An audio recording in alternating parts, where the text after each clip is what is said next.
अनिकल कहां तक पहुंच गए थे? नॉन करंट एसेट्स के अंदर जी डिफर्ड टैक्स एसेट नेट तक हो गया था जी। डिफर्ड टैक्स एसेट नेट के बाद था जी हमारे पास long term loans and advances. ध्यान से सुनिए जी, इंपॉर्टेंट है। पहली आइटम थी property plant and equipment and intangible asset.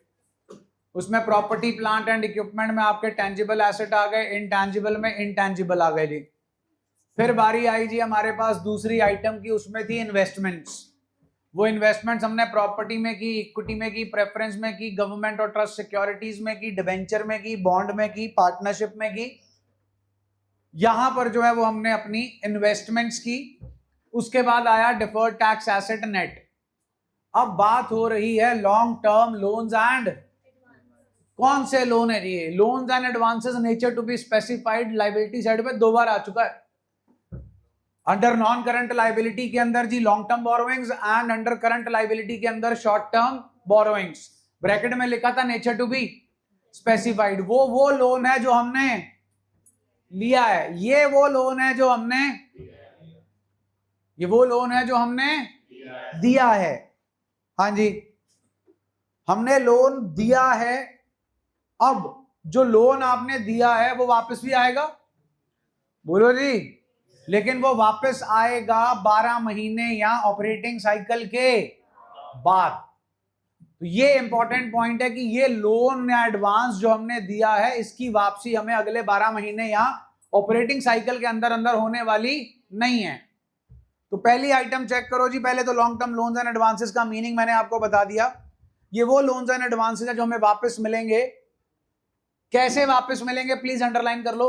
In cash और kind, that is in the form of an asset after 12 months or after the period of operating cycle from the date of balance sheet. These are classified into, पहली item जी capital advances, दूसरी item जी, दो में खत्म हो गया काम जी, capital advances and other loans and advance. पहली बात तो आपको ये दिमाग में रखनी है कि ये वो लोन एंड एडवांस है जो हम दे रहे हैं, हमारे पास से पैसा जा रहा है और आएगा नहीं अगले 12 महीने के अंदर अंदर। और अभी आपने ऊपर वर्ड अंडरलाइन किया कैश और काइंड। अब ध्यान से सुनिएगा, हम कई बार फिक्स्ड एसेट्स बनवाते हैं जो भी मैन्युफैक्चरर होता है, और उसके लिए पहले क्या देना पड़ता है? एडवांस। क्या देना पड़ता है? अब जी इंडिया वाले जो हैं वो डिफेंस के लिए फ्रांस से, रशिया से, यूएस से, जर्मनी से आर्म्स लेते हैं। तो पहले क्या दिया जाता है? एडवांस। फिर बाद में क्या आता है आपके पास? पैसा वापस के एसेट। तो आपने तो पैसा दिया एडवांस में, लोन्स एंड एडवांसेस, और आपके पास वापस क्या आया? पैसा के एसेट। अब अगर आप सबमरीन बनवा रहे हो किसी कंट्री से, तो सबमरीन के लिए हजारों करोड़ों रुपए जो है वो आप उन्हें दोगे पहले एडवांस। वो पहले थोड़ी पैसा लगाएंगे, कल को आप मुकर गए फिर, तो बाद में हमें जो मिलता है वो कैश नहीं मिलता, क्या मिलता है? एसेट। पढ़ो, एडवांसेस गिवन फॉर, क्या लिखा जी? Plant and intangible assets are, जो एडवांस हमने इन चीजों को खरीदने के लिए दिया है उसे बोलते हैं कैपिटल एडवांसेस। हमने जो एडवांस दिया है वापस हमें एडवांस का पैसा नहीं आएगा, जिस चीज के लिए एडवांस दिया था वो वापस आएगा। Normally such advances are not received back in but are received as an, it means capital advances get converted into of the company. उसके बाद है जी अदर लोन्स एंड, अब ये वो लोन्स एंड एडवांसेस हैं जो हम कैश में दे रहे हैं और बदले में कैश ही वापस आएगा, लेकिन इसकी ये हम किसी एसेट को खरीदने के लिए एडवांस नहीं दे रहे। एग्जांपल है जी long term loans to employees, underline कर लो, long term loans to employees, long term advances to suppliers. Employees को आपने लॉन्ग टर्म लोन दिया जी उनके बच्चों की पढ़ाई के लिए, शादी के लिए, वो आपको पैसा वापस मिलेगा in the form of cash. आपने लॉन्ग टर्म एडवांस दे रखा सप्लायर को 3 साल का, तो सप्लायर आपको 3 साल तक डिलीवरी करेगा मटेरियल की, आपने उसे पैसा एडवांस में जो है वो दे रखा है, long term advances to suppliers. Meaning पढ़ लो जी, long term loans and advances other than those shown under capital advances are shown as other long term other loans and advances are shown according to its nature. 2 example थे जी, वो आपको underline करा दिए। अगली आइटम जी, अब इस heading में आएगा हमारा एसेट, जो ना तो पीपीई एंड इंटेंजिबल एसेट है, ना इन्वेस्टमेंट है, ना डिफर्ड टैक्स है, और ना ही हम किसी को ये एडवांस दे रहे हैं। तो जो कहीं नहीं आएगा जी वो कहां आएगा? Other non current asset that do not fall in any of the above categories और classification are shown as other non current asset. पहली आइटम जी, security deposits that are given for a long period, that is for a period of more than or after the period of operating cycle from the date of, are shown as other non current asset। Example check करो जी, electricity का connection लेते हो जनाब, तो आप उन्हें advance देते हो, वो एडवांस अगर मैं बोलूं तो जिंदगी भर नहीं मिलता हमें वापस, 12 महीने छोड़ो। आपके घर में बिजली है, मीटर भी लगा हुआ है, जब कनेक्शन लिया था तो क्या दिया था? एडवांस। वो एडवांस का पैसा आपको वापस मिलेगा, मीटर दे दो उनको और खुद आदि काल में चले जाओ, बिना बत्ती के सोलर लगा लो, सूरज निकलेगा तो रोशनी आ जाएगी, सूरज नहीं निकलेगा तो रोशनी नहीं आएगी। अब आप बोलो हम तो मकान बेच के जा रहे हैं, तो भाई किसी को तो बेच के जा रहे हो, वो आदि काल से थोड़ी आया, उसको भी बिजली चाहिए, तो वो भी आपका जो घर है एज इट इज लेगा और वो बिजली का कनेक्शन अपने नाम पर ट्रांसफर करवा लेगा।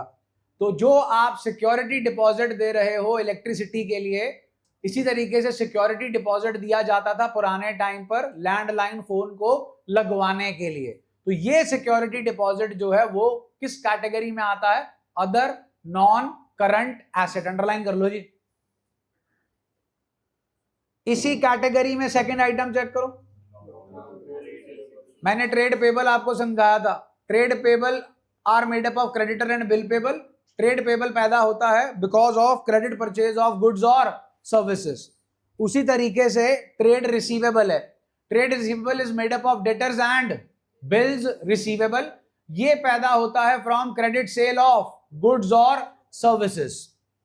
अब आपने माल बेच दिया और आपको पैसा मिलने वाला है 12 महीने या operating cycle from the date of balance sheet के बाद, तो ये ट्रेड रिसीवेबल कहलाएगा non current assets major heading, और सब हेड आएगा other non current assets. Current assets याद है? करंट एसेट्स की हेडिंग याद है? आईटीसी में टी स्टैंड्स फॉर ट्रेड। तो वो कौन से होंगे? जिनसे हमें पैसा कितनी देर में मिल जाना है? 12 महीने या 12 महीने या ऑपरेटिंग साइकिल के अंदर अंदर। इनसे कब मिलेगा? 12 महीने या ऑपरेटिंग साइकिल के बाद। अगर कुछ मेंशन नहीं है तो ट्रेड रिसीवेबल हमेशा कौन से लिए जाते हैं? Current asset. लॉन्ग टर्म नहीं लिए जाते प्रभु। लॉन्ग टर्म लेके रोटी गुरुद्वारा साहब से खाओगे जाके? आप माल उधार पे बेच रहे हो, क्या मान के चलते हो? 2 महीने, 2.5 महीने, 15 दिन, 20 दिन, 1 महीना, depending upon the kind of trade industry you are in, उतना ही कलेक्शन पीरियड होता है जी। चलिए उसके बाद जी आगे चेक कीजिए क्या लिखा है, सुना नहीं जी? others besides trade receivables there may be other assets such as insurance claim receivable or amount due for asset sold। I repeat, insurance claim receivable or amount due for property बेची है जी 1000 गज की, या आपने 200 किले, 100 किले, 50 किले बेचे हैं, तो करोड़ों में उसकी पेमेंट है। अब जो आपने जिसको बेचा है वो बोल रहा है भाई 12 महीने के अंदर अंदर मैं पेमेंट नहीं कर सकता, तो वो पेमेंट आपको बाद में मिलने वाली है। That is the example for amount due for asset sold. और इंश्योरेंस क्लेम रिसीवेबल, आपका जी काफी सारा नुकसान हो गया तो उसके लिए इंश्योरेंस से क्लेम लेना है और वो टाइम लगा रही है और आपको लग रहा है कि वो अगले 12 महीने में क्लेम के पैसे आने वाले नहीं है, तो वो भी आपका चला जाएगा जी अदर नॉन करंट एसेट्स में। ये जो एक एग्जांपल है इंश्योरेंस क्लेम रिसीवेबल। अगली आइटम चेक करो, इन्होंने इसको अलग से भी दे रखा है, चेक कर लो क्या लिखा हुआ है। चौथी आइटम इंश्योरेंस क्लेम रिसीवेबल। तो अदर नॉन करंट एसेट्स में हमारे पास सबसे इंपॉर्टेंट है सिक्योरिटी डिपॉजिट। दूसरे नंबर पर जी हमारे पास आता है लॉन्ग टर्म ट्रेड रिसीवेबल। फिर अदर्स आ गए, अदर्स में जी हमारे पास एक तो इंश्योरेंस क्लेम आ जाएगा और एक amount due for asset sold आ जाएगा। ये खत्म हो गए जी कौन से एसेट्स, कौन से जी, non current assets. Non current assets के बाद कौन से आते हैं जी, इसकी कंडीशंस हम ऑलरेडी कर चुके हैं। करंट एसेट्स में पहली इन्वेस्टमेंट जी, नॉन करंट इन्वेस्टमेंट्स वो थी जी जिसकी हमें कोई भी आइडिया नहीं है कि हमारी कोई इंटेंशन नहीं है कि हम इसे अगले 12 महीने या ऑपरेटिंग साइकिल के अंदर अंदर सेल करेंगे। तो जो हमारे करंट इन्वेस्टमेंट्स है, हमारी पूरी इंटेंशन है जी कि हम इसे अगले 12 महीने या ऑपरेटिंग साइकिल के अंदर अंदर सेल करके किस में कन्वर्ट कर लेंगे, कैश में। So current investments are those investments which are held to be converted into cash within a short period, that is within from the date of investments. These are classified into, पहला जी investments in equity instruments, दूसरा जी investments in, सारा वही है जी, government और trust security, debenture, bond, mutual fund और partnership firm. एक चीज नहीं है बस, कल बताया था इन्वेस्टमेंट इन प्रॉपर्टी। प्रॉपर्टी कभी भी 12 महीने के अंदर अंदर बेचने के लिए खरीदी नहीं जाती। उसके बाद आती है जी इन्वेंट्रीज। हाँ जी, इन्वेंट्री समझते हो क्या, आपके लिए स्टॉक तो दो ही तरीके का हुआ, ओपनिंग और क्लोजिंग। आगे बढ़ो उससे। स्टॉक जो है 6 तरीके का and it is one of the most important item. 6 में से कोई ना कोई एक हर साल किसी ना किसी सेट में जरूर होती है। 15 सेट बनते हैं जी, किसी ना किसी के पल्ले जरूर आ जाती है। इन्वेंट्री के अंदर 6 आइटम्स आती हैं जी, ध्यान से सुनिए। 3 तरीके की इन्वेंट्री होती है अगर आपका काम है मैन्युफैक्चरिंग का, raw material, work in progress and finished goods. अगर आपका काम ट्रेडिंग का है, स्टॉक इन ट्रेड। ये 4 क्लियर हो गए जी। अगर आपका ट्रेडिंग और मैन्युफैक्चरिंग दोनों का है तो दोनों आ गए जी, बोलो जी। फिर 2 चीजें और आती हैं जी, loose tools, stores and spheres.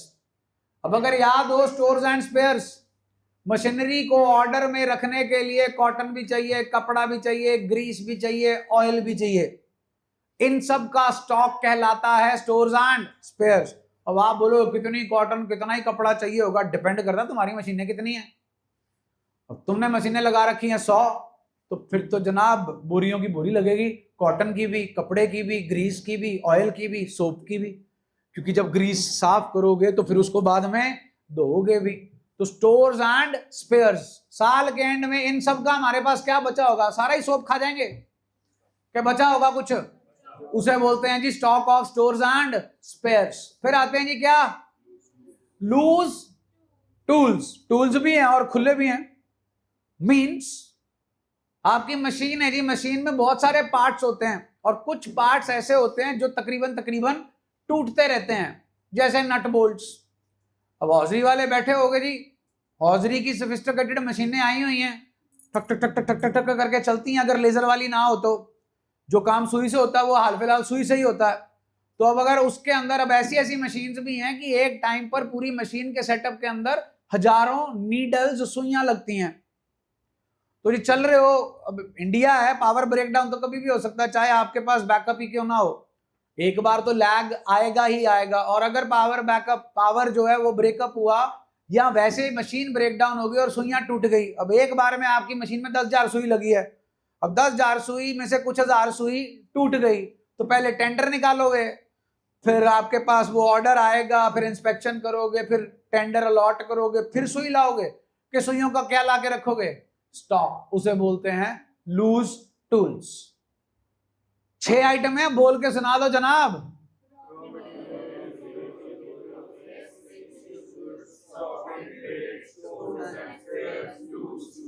Work in progress, कुछ याद आया? कैपिटल वर्क इन प्रोग्रेस, यहां कल्ला वर्क इन प्रोग्रेस। कल्ला वर्क इन प्रोग्रेस है तो वो किसका पार्ट है? Current assets, inventories. Capital work in progress है तो फिर वो किसका पार्ट है? Non current assets, property plant and equipment hyphen डाल के कैपिटल वर्क इन प्रोग्रेस। अगली आइटम जी, ट्रेड रिसीवेबल। ऊपर भी पढ़े थे जी, वहां पढ़े थे आपने अदर नॉन करंट एसेट्स में, यहां कहां पर आ गए जी? Current assets. Trade receivable is made up of debtors and bills receivable. ये वो डेटर और बिल रिसीवेबल है जिन्हें हम कन्वर्ट कर देंगे कैश में within a period of 12 months from the date of balance sheet और within the operating cycle. हाँ भाई, डेटर तो बहुत पुराने हो गए, खेलते आ रहे हो। डेटर कल्ला ही लिखते हो कि साथ में इसके कोई साथी होता है? साथी का नाम सन्ड्री। वाह, बहुत बढ़िया। संधि विच्छेद मतलब प्रीफिक्स एंड सफिक्स। अरे, प्रोविजन फॉर डाउटफुल डेट। अब provision for doubtful date 12th standard में पार्टनरशिप की बैलेंस शीट में 2 जगह मिलती थी। किड़ी किड़ी? एक डेटर में से P&L। Very good. Balance sheet में 2 जगह मिलती थी। बैलेंस शीट में डेटर में से एज अ सब्ट्रैक्शन या लाइबिलिटी साइड। तो अगर आप लाइबिलिटी साइड दिखा रहे हो तो जनाब यहां की लाइबिलिटी साइड ऊपर होती है इक्विटी एंड लाइबिलिटी। अब अगर मेरा डेटर शॉर्ट टर्म है तो मेरी प्रोविजन भी शॉर्ट टर्म होगी, और अगर मेरा डेटर लॉन्ग टर्म है तो प्रोविजन भी, या फिर मैं उसे शो कर दूंगा as a subtraction from debtors. तो 2 प्रेजेंटेशन है, पेज टर्न करो जी, मिल जाएंगी। नोट्स टू अकाउंट चेक कर लो जी। 1.32 page, notes to account, short term provisions, provision for doubtful debt and trade receivable. Trade receivable में डेटर कितने हैं जी? ट्रेड रिसीवेबल में डेटर्स कितने हैं जी? और प्रोविजन फॉर डाउटफुल डेट कितना है जी? अब चेक करो जी सेकंड अप्रोच। अब ट्रेड रिसीवेबल में डेटर्स कितने हैं जी? और प्रोविजन फॉर डाउटफुल डेट कितनी है जी? 5 - 50 जी, 4.5 लाख। कहानी ओके हो गई जी, दोनों प्रोविजन इक्वली एक्सेप्टेबल है। अगली आइटम जी, ITC। C stands for cash and cash. Schedule 3 कहता है जी कैश एंड कैश इक्विवेलेंट में हमें डालना है क्या जी? पहला बैलेंस विद बैंक्स, ओके। फिर चेक्स, चेक्स के साथ ड्राफ्ट्स ऑन, ठीक है जी। फिर ठीक है जी, फिर जी earmarked balances with banks. Example सुना नहीं? अगर याद हो ये कहीं और भी आया था, कल ही आया था, अदर करंट लायबिलिटीज में। तो जनाब हमारी जो अकाउंटिंग है वो सिंगल एंट्री पे चलती है कि डबल एंट्री बुक कीपिंग पे? एक डेबिट होगा और एक unpaid dividend is a current liability. अब अगर कल का लेक्चर याद हो जी तो आपको बताया था कंपनी जब डिविडेंड डिक्लेयर करती है और वो अप्रूव हो जाता है तब कंपनी डिविडेंड का पैसा एक सेपरेट बैंक अकाउंट में डाल देती है और शेयर होल्डर को बोल देती है भैया डिविडेंड अवेलेबल है, प्रोसेस को फॉलो करो और अपना डिविडेंड क्लेम कर लो। जिसने डिविडेंड क्लेम कर लिया उसके बैंक अकाउंट में पैसा चला गया, जहां डिविडेंड डाला था बैंक ने जिस अकाउंट में कंपनी ने, उस बैंक अकाउंट में से पैसे निकल गए। अब जिसने डिविडेंड क्लेम नहीं किया, कंपनी के लिए डिविडेंड अनक्लेम्ड जो है वो भी लायबिलिटी है, और जो पैसा बैंक में पड़ा हुआ है वो तो एसेट है हाल फिलहाल, चाहे उसके ऊपर हमारा हक नहीं है। तभी स्टार्टिंग वर्ड पढ़ो, 5th पॉइंट का क्या लिखा है? मतलब आपका पैसा पड़ा है वो मार्क्ड है, you can't use it for whatever purpose you like. If you can use it for whatever purpose you like and the money is present in bank, it shouldn't be called as earmarked balances, it should be called as cash at bank, जो कि ऊपर दे रखा है आपके पास, balance with banks. उसके बाद जी balance with bank held as margin money. Trading करते हो जी तो मार्जिन मनी होती है, गूगल कर लेना जी, balance with bank held as margin money. उसके बाद क्या लिखा जी? विद, सुना नहीं?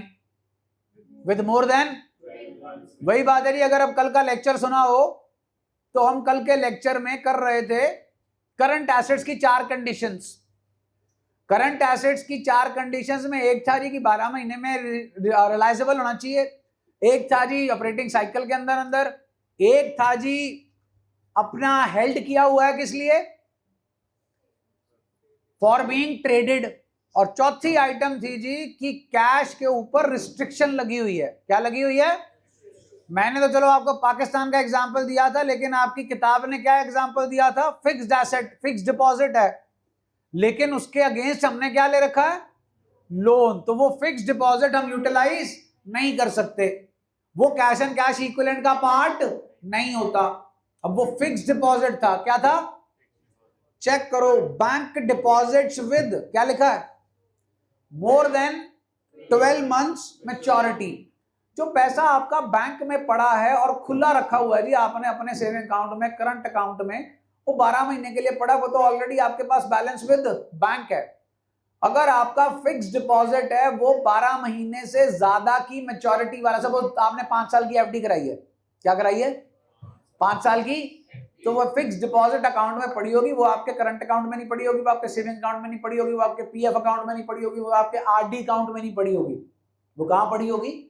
Fix deposit account. मैंने कल भी आपको बताया था, अगर मैं 5 साल की एफडी करा रहा हूं, तोड़वा सकता हूं कि नहीं? नहीं, मैं 5 दिन में तोड़वा सकता हूं जी, मेरी एफडी, मेरा पैसा, क्यों से नहीं तोड़वा सकता? मैं तोड़वा सकता हूं, मेरे को इंटरेस्ट नहीं मिलेगा।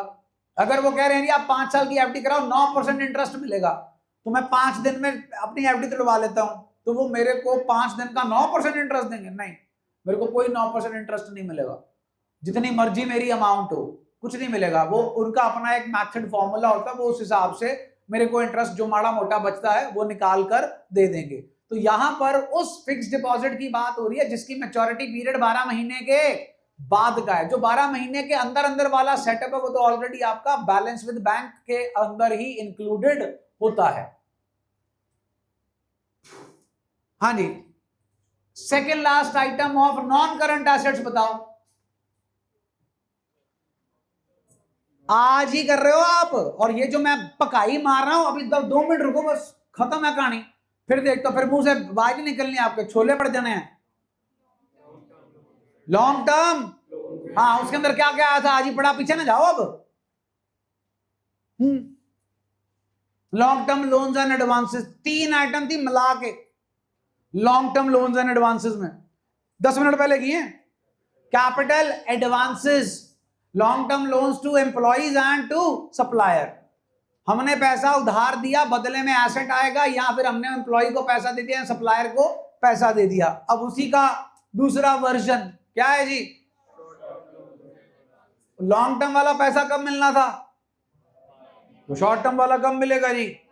अब इसके अंदर क्या आएगा जी, वो खुद ही आपको बता देंगे। लोन जो है हमें मिल रहा है वो 12 महीने के अंदर अंदर वाला हमने किसी को दिया था। नेक्स्ट, अदर करंट एसेट, यहां तो काफी सारे मिलेंगे जी, आप चेक कर लो। Prepaid expense, accrued income, dividend receivable, advance tax etcetera मिल रहा है जी।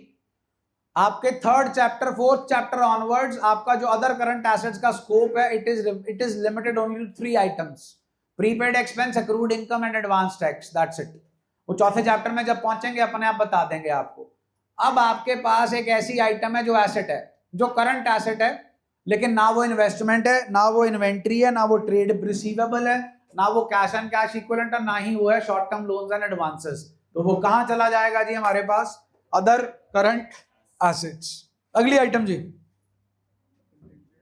Contingent liabilities and commitments. 2 चीजें हैं जी, आती दोनों की दोनों ही बैलेंस शीट में नहीं है। अगर कोई आइटम कॉन्टिंजेंट लायबिलिटी और आपसे क्वेश्चन में पूछ लिया जाता है कि इसका मेजर हेड सब हेड क्या है, तो आप उसे दिखाएंगे जी it is shown as a contingent liability in notes to accounts. मतलब कॉन्टिंजेंट लायबिलिटी जो है वो आपके बैलेंस शीट का पार्ट नहीं है, क्योंकि कॉन्टिंजेंट लायबिलिटी का मीनिंग होता है विच में arises on the happening of a certain event. उसके बाद बात आती है कमिटमेंट की। कमिटमेंट वर्ड का मतलब तो आपको चलो खैर पता ही है, यहां पर फाइनेंशियल कमिटमेंट की बात हो रही है। कॉन्टिंजेंट लायबिलिटी और कमिटमेंट में बहुत फर्क है। कॉन्टिंजेंट लायबिलिटी हो सकता है अराइज हो सकता है अराइज ना हो, लेकिन कमिटमेंट तो फॉर श्योर है, आपको पूरी करनी ही पड़ेगी। मतलब समझ लो जी, कॉन्टिजेंट लायबिलिटी आपको बता दिया, एग्जाम्पल बहुत सिंपल दे रखा है, कोर्ट में हमारे अगेंस्ट कस्टमर ने क्लेम फाइल कर रखा है कंपनी के अगेंस्ट। दो चीजें हो सकती हैं जी, या तो हम जीत जाएंगे केस या कस्टमर जीत जाएगा। कस्टमर जीत गया तो हमारी लायबिलिटी अराइज हो जाएगी, हम जीत गए तो हमारी लायबिलिटी अराइज नहीं होगी। अब इसके एग्जांपल्स ही एक और है, प्रपोज्ड डिविडेंड। चौथे चैप्टर, पांचवें चैप्टर पे जब पहुंचेंगे जी तो डिटेल में मत्था मारी मारेंगे। हाल फिलहाल यही मान के चलो कि जो प्रपोज्ड डिविडेंड है करंट ईयर का, वो होता है हमारे लिए कॉन्टिंजेंट लायबिलिटी, और कभी भी हमें बैलेंस शीट में नहीं मिलता, हमें हमेशा मिलता है बैलेंस शीट के बाहर एज एन एडिशनल इंफॉर्मेशन। अब contingent liability is not recorded in the books of accounts, but it is disclosed in the notes to accounts for the information of the users. पहला note, पहला example जी पढ़ो, claim against the company. आप claim कर रहे हो, company ने उसे अपना डेट उधार नहीं माना जी। Bill receivable discounted from bank but not yet due for payment. उसके बाद है जी प्रपोज्ड डिविडेंड करंट ईयर का, and other claims for which the company is contingently liable. अगली item ji, commitment. Commitment means financial due to activities agreed by the to be by it, they are to be classified. पहली जी,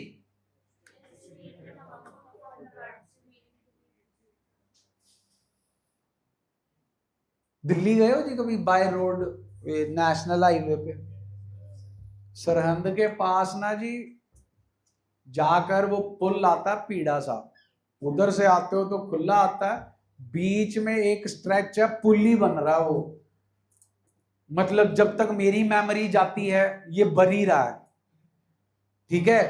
और ये जो national highway का contract है ये सरकार के पास नहीं होता जी, ये सरकार अवार्ड करती है, और पब्लिक कंपनी को नहीं अवार्ड होता जी, मतलब सरकारी कंपनी को नहीं होता। NHAI national highway authority of India जो है वो इसे अवार्ड करती है टू द प्राइवेट कॉन्ट्रैक्टर्स, जो प्राइवेट कंपनीज हैं। तो वो अभी तक बना ही क्यों नहीं, और वो भी नहीं बना जी, आप खन्ने से आगे क्रॉस करते हो तो आपको वो साइड से ही जाना पड़ता है। तो ये जो हमारे पुल हैं ये बने क्यों नहीं जी?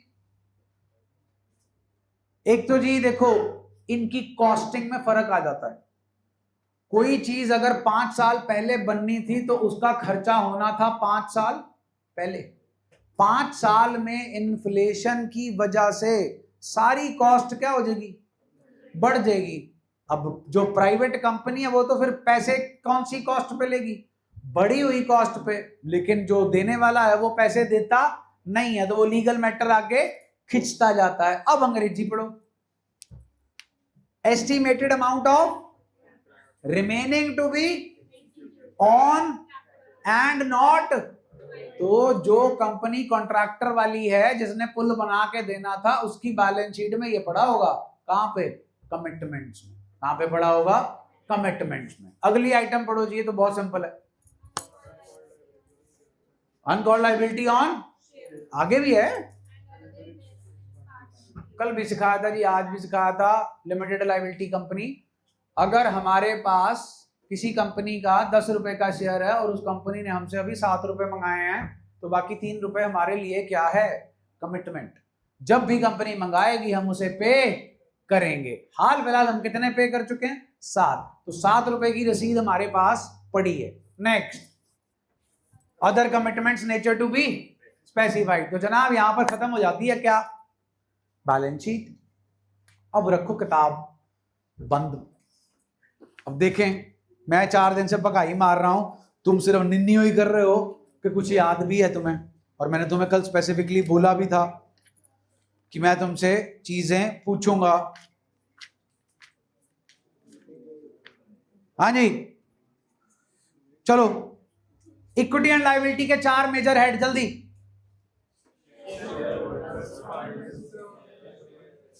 चार मेजर हेड, पूरी जन्म पत्री नहीं पूछी राहुल के तुम कहां बैठे हुए हैं। हाँ जी,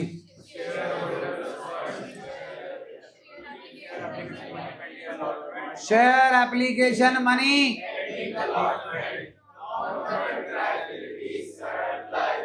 शेयर होल्डर फंड की 3 आइटम्स,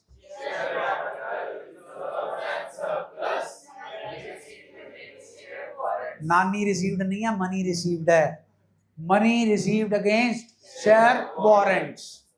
हाँ जी, नॉन करंट लाइबिलिटी की 4 आइटम्स,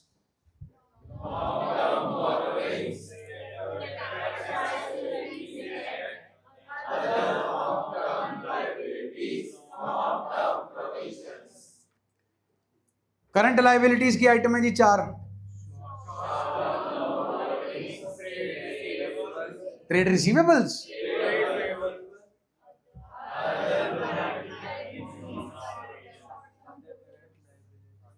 मेरे को पता चल रहा है कि थियरी सब्जेक्ट के पेपर से पहले आपका हाल खराब क्यों होता है। I can very well understand. Reserves and surplus की 5 आइटम्स, वो मांग रहे हैं, मैं नहीं मांग रहा, मैं मांगता तो 8 मांगता। रिजर्व्स एंड सरप्लस की 5 आइटम्स, सिक्योरिटी प्रीमियम हो गया, कैपिटल रिजर्व जी, डिबेंचर रिडम्पशन नहीं है जी, वो रिजर्व है आगे, और जी capital redemption reserve, share option outstanding account, surplus that is balance in statement of profit and loss, other reserves nature to be specified, revaluation reserve। चलिए, लॉन्ग टर्म बोरोइंग्स की 4 आइटम, ये तो मुश्किल है, एक तो बता दो। लॉन्ग टर्म बोरोइंग्स की 4 आइटम्स, डिवेंचर, डिवेंचर बाबू डिवेंचर, आगे मूर्ख किसी और को बनाना, डिवेंचर और बॉन्ड एक ही चीज है, ठीक है, आगे बोलो। बैंक से बोरो किया तो फिर नाम बोलो ना, बैंक से बोरो किया थोड़ी लिखोगे। Term loan from bank and other parties, आगे जी पब्लिक डिपॉजिट, बिल्कुल ठीक है जी। Long term loans and advances nature to be specified, 5 items, ये तो कदापि नहीं आती होंगी। Under other current liabilities, 5 items under other current liability, एक तो एक्सपेक्टेड है, एक खाता तो खोलो, डक पे तो ना जाओ, है नहीं जी, वो तो अभी गड़ गए, कमिटमेंट है। Interest accrued and due on, इसी से एक और आइटम आ जाती है, but not due on borrowings, income received in advance, call in arrear, call in advance, unpaid dividend, matured deposit, unpaid matured deposits and interest accrued thereon, unpaid matured debentures and interest accrued thereon, and others। Forfeited shares account, पहले ऊपर पढ़ लो क्या लिखा है। Under which heads are the following items shown in the balance sheet of a company as per schedule 3। Under which heads, major head sub head नहीं लिखा, सिर्फ under which heads बता, उन्होंने आपसे पूछा है, और इसका आंसर बुक में एक स्टेटमेंट की फॉर्म में दे रखा है कि हमें कहां मिलता है फोरफिटेड शेयर। तुम ही बता दो हमें कहां मिलता है फोरफिटेड शेयर। देखो इनका answer soon low. Forfeited share account is added to subscribed capital in the notes to accounts to share capital। ये इसका आंसर है because of the question framing. अगर क्वेश्चन मेरा ये फ्रेम होता कि जी फोरफिटेड शेयर का मेजर हेड और सब हेड दो, तो मैं मेजर हेड जो है वो देता share holders fund, sub head देता मैं शेयर कैपिटल, और साथ में मैं लिखता shown as an addition in subscribed capital, क्योंकि forfeited share subscribed and fully paid up में भी आ सकता है, और सब्सक्राइब्ड बट प्रपोज्ड डिविडेंड अभी अभी किया 10 मिनट पहले।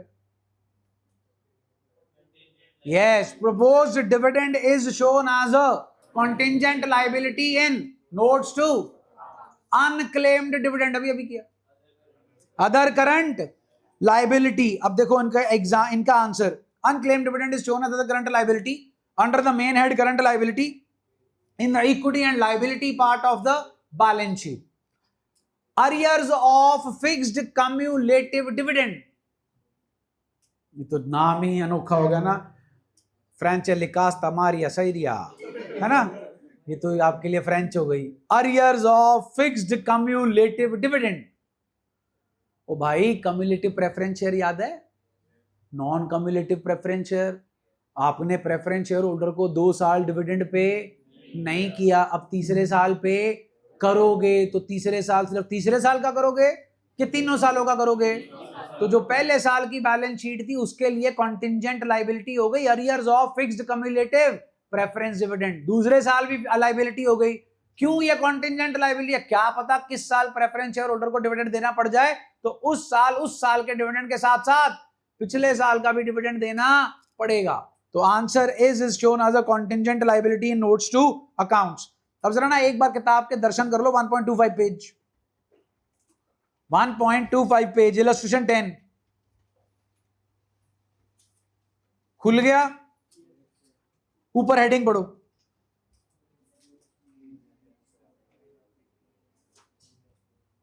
ठीक है, आइटम दिख रही है, मैं आइटम बोलूंगा, जरा नीचे इसका सॉल्यूशन चेक कर लो कैसे आपने सॉल्यूशन देना है.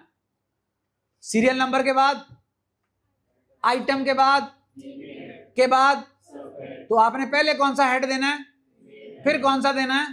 लेकिन जब मैं आपसे पूछूंगा आपका दिमाग पहले सब पे जाएगा, वो भी अगर आता हो तो, कि जी ये आइटम कौन सी कैटेगरी के अंदर है.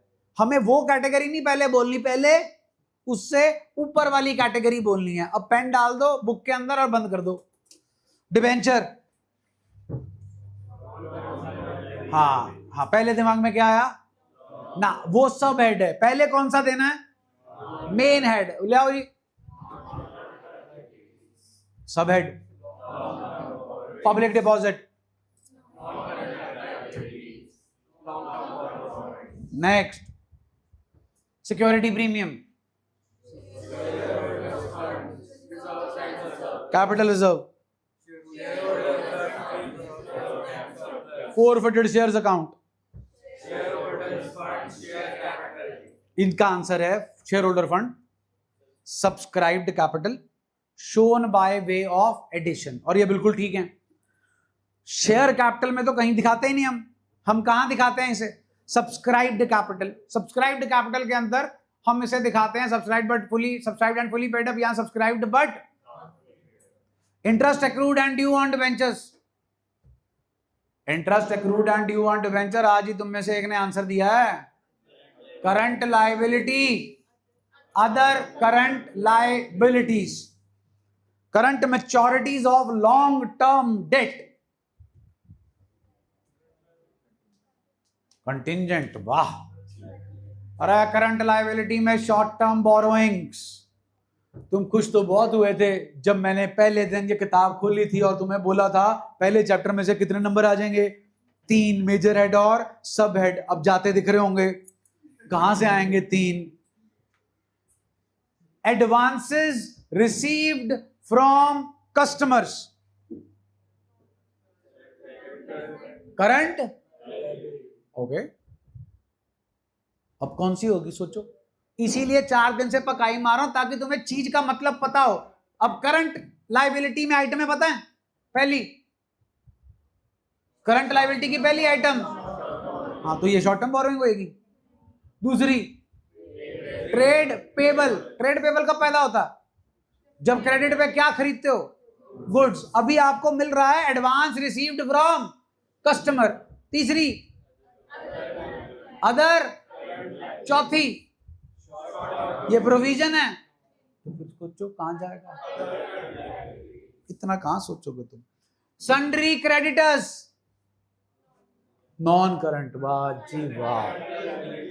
हाँ, करंट लायबिलिटी में trade premium on redemption of debenture. नाम ही सुना है बस, बाकी तो सुना है. हाँ,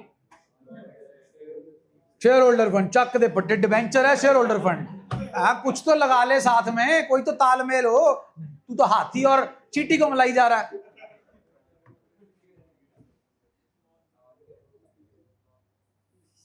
premium on redemption of debenture, non current liability, other long term liabilities, premium on redemption of debenture. चलो नॉन करंट लाइबिलिटी की पहली आइटम,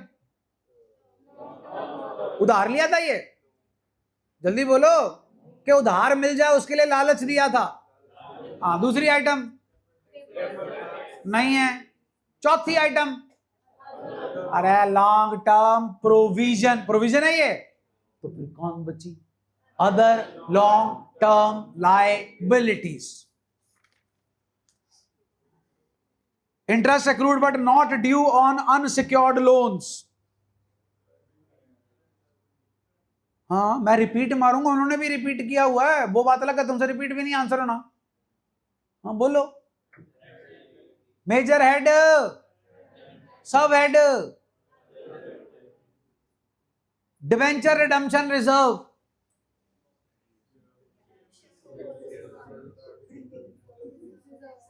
हाँ share holder fund reserves and, अभी आया था एडवांसेस रिसीव्ड फ्रॉम कस्टमर्स, फिर आ गया एडवांसेस फ्रॉम कस्टमर्स, ब्रैकेट में लिखा लॉन्ग टर्म,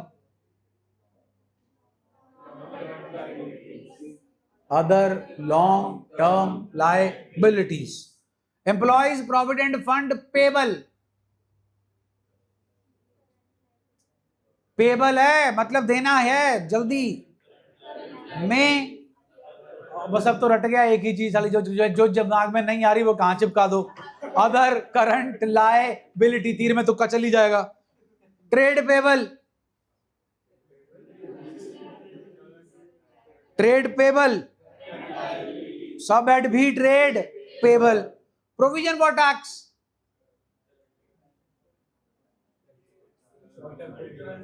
अरे इसके तो नाम में ही आंसर छुपा है, provision for tax. Current liability, surplus that is balance in statement of profit and loss, debit balance, shareholder fund debit balance है, shown as a negative item, credit balance share लिखने की लोड़ है, positive item, shareholder fund reserves and proposed dividend, it is shown as a contingent liability in uncalled liability on shares, yes, uncalled liability on shares is a capital commitment or commitment and is shown in the notes to accounts। हाँ भाई, major head बताओ जी asset side के, asset side के non current, non current assets की item है,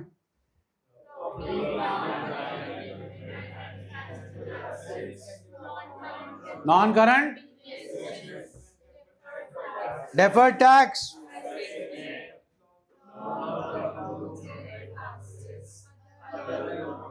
other non current assets, property plant and equipment की 4 items,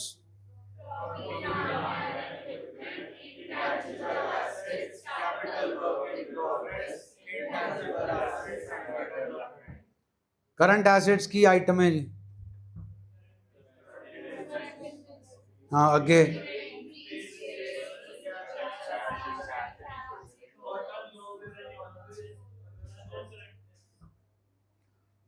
अब जी मेरे को आप मेजर हेड और सब हेड दोगे।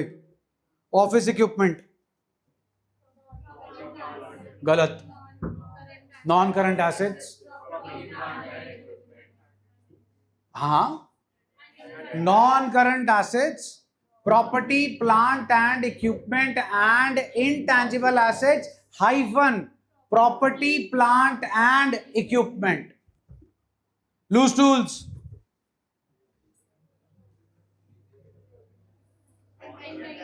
गलत, करंट एसेट्स इन्वेंट्रीज। मैं इस चीज पे इसलिए जोर दे रहा हूं क्योंकि ऐसे ऐसे नमूने होते हैं, मेजर हेड की जगह सब हेड चिपका देते हैं और सब हेड की जगह major. Goodwill, goodwill,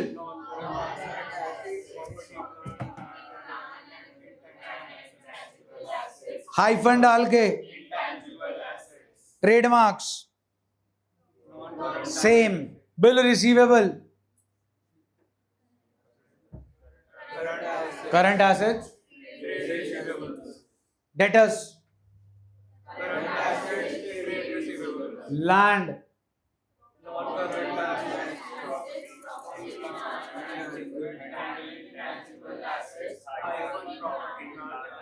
stock and trade, stores and spares, furniture,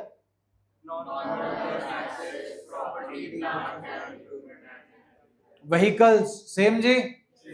अब ध्यान से जी, advance to subsidiaries, advance to subsidiaries, अरे नाम में ही आंसर दे रखा है एडवांस टू सब्सिडरीज। पहले तो इतना क्लियर कर लो, एसेट है कि लायबिलिटी है। अब ये एडवांस दे रहे हो, एडवांस दो ही जगह आता है, long term loans and advances and short term loans and advance. Subsidiary समझते हो, पेरेंट कंपनी और उसकी सब्सिडरी कंपनी। अब कुछ मेंशन नहीं है लॉन्ग टर्म है कि शॉर्ट टर्म है, क्या मान कर चलोगे? लोन का लोन वर्ड है तो हमने हमेशा उधार लिया होता है। अब कुछ नहीं मेंशन हो तो कौन सा उधार मानोगे, शॉर्ट टर्म के लॉन्ग टर्म? Long term. अरे डिवेंचर को हमेशा क्या मानते हैं अगर कुछ मेंशन नहीं है? Long term borrowings. तो ये भी क्या है? Long term loans and advances. हाँ जी, major head non current asset, sub head long term loans and cash at bank, current cash in hand, work in progress machinery, non current asset हो गया जी। आगे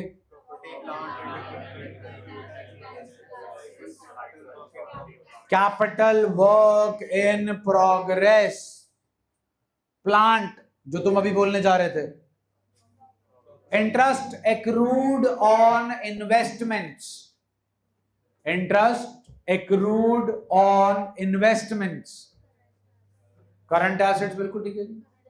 other current assets, deposits with electricity supply company, security deposit तो सब मतलब उसके अंदर आता है जी। ये किसके अंदर था सिक्योरिटी डिपॉजिट? जल्दी बोलो। नॉन करंट एसेट्स के अंदर था जी। आगे अदर में था जी, ये लोन्स एंड एडवांसेस नहीं है। अदर में था पहली item security deposit, trade receivable, other long, other non current assets. चलिए जी, long term loan from bank, long term loan from bank, non current asset. हम उधार दे रहे हैं बैंक को, वाह। हाँ जी, लॉन्ग टर्म लोन फ्रॉम बैंक, ओके, लूज टूल्स, हाँ हाँ, आउटस्टैंडिंग एक्सपेंसेस, करंट, आगे 20th mortgage loan, mortgage loan.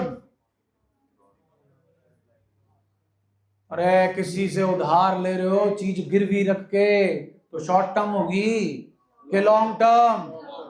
बोलो फिर। Long term patents,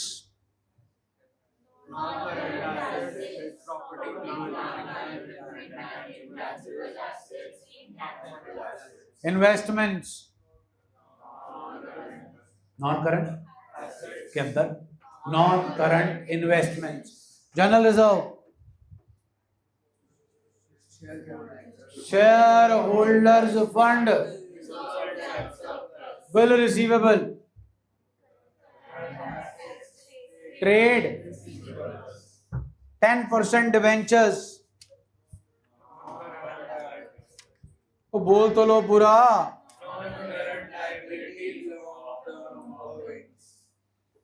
accrued income,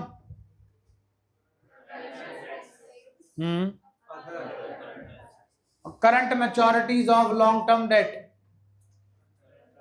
current,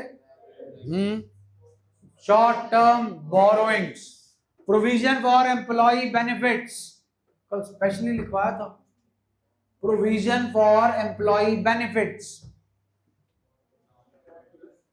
non current liability, long term provisions, unpaid dividend, current liability, other current, कुछ आता भी है, short term loans, long term loans,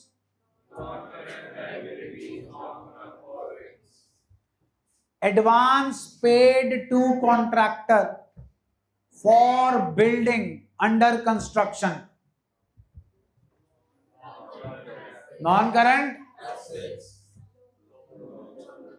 long term loans and के अंदर item थी capital advances वाली, जिसके बदले में पैसे नहीं मिलते, एसेट मिलता है, loans repayable on demand to bank, current, short term, employees earned leaves payable on retirement, जल्दी बोलो जी, नॉन करंट, आगे नहीं जी, long term provisions, employee earned leaves encashable, employees earned leaves encashable, current, आगे शॉर्ट टर्म प्रोविजंस, खोलो book, को पता नहीं दिमाग मारने का तुम्हारे साथ, पेन निकालो, page number 1.25, page number 1.25, illustration 9, hello hello, हाँ जी हाँ जी हाँ जी हाँ जी, नहीं सर रॉन्ग नंबर है जी, इलस्ट्रेशन 9, सेकंड एंड फोर्थ पे स्टार लगाओ, illustration 10, second, fifth, sixth, seventh, eighth and 10th,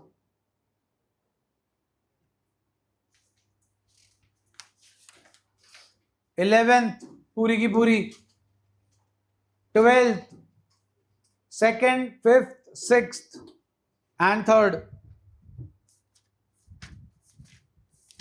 illustration 18,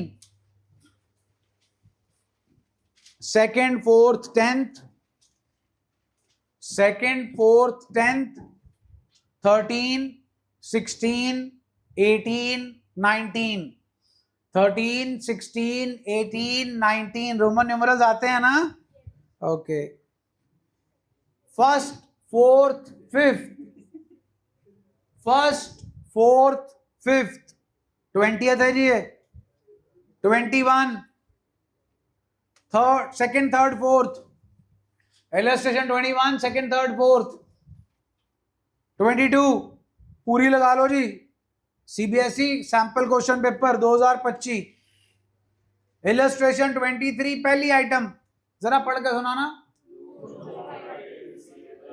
simple सा सवाल, इज इट एन एसेट और लायबिलिटी, एसेट, और मिलेगा कब, जब हम डिमांड करेंगे, means current asset, short term loans and,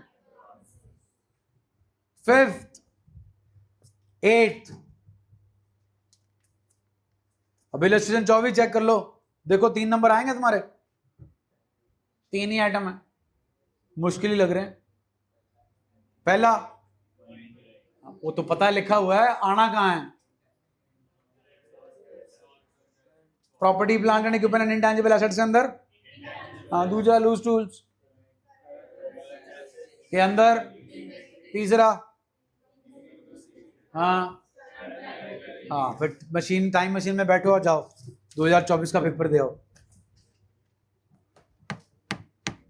हाँ, चेक करो इलस्ट्रेशन 25, ये भी 2024 में ही आया था। 3 की जगह कितनी आइटम है? 6। चलो इलस्ट्रेशन 26, चलो 5 है, हाथी किडी है वो देखो ना। इलस्ट्रेशन 26, पहला, दूजा, तीजा, 6वां, 9th, 11th, 12th, 27, 8th, 28, B part और ई पार्ट। ई पार्ट को तो बिंदियों से भर दो। Marketable securities, current assets, sub head check करो, कैश एंड कैश इक्विवेलेंट।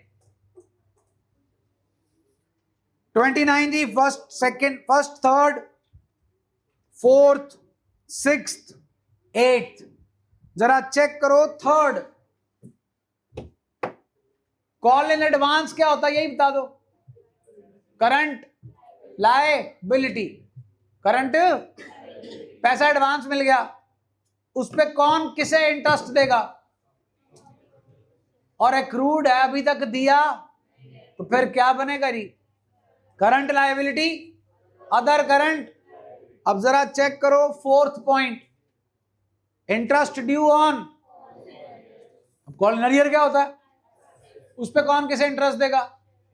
किसे? Current asset, other current asset.